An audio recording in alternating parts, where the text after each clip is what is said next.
எப்படி சிவபெருமானோட தலையில சந்திரன் வந்துச்சுன்னு தெரியுமா? இந்த நிகழ்வை ஒரு குட்டி கதையை இந்த வீடியோல பார்க்கலாம் வாங்க. பழங்காலத்துல தட்சன் ஒரு மகாராஜாவுக்கு 27 மகள்கள் இருந்தாங்க. தட்சன் அவருடைய 27 மகளையும் சந்திரனுக்கு கல்யாணம் பண்ணி வைப்பாரு. அந்த 27 பெண்கள்லையும் ரோஹிணி மட்டும் ரொம்பவே அழகா இருந்ததால சந்திரன் ரோஹிணி மேல மட்டும் அதிகமா அன்பு காட்டி மற்ற மனைவிகளை கண்டுக்கவே இல்லை.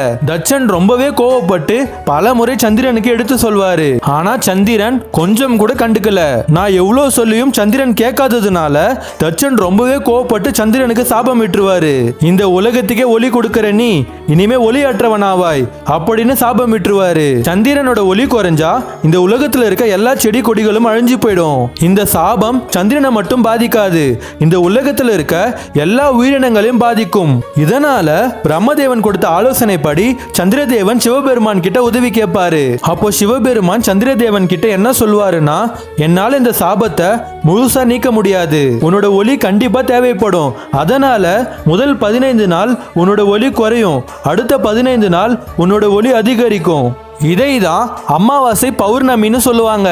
இதனாலதான் சிவபெருமான் சந்திரனை தூக்கி அவரோட தலையில வச்சுப்பாரு.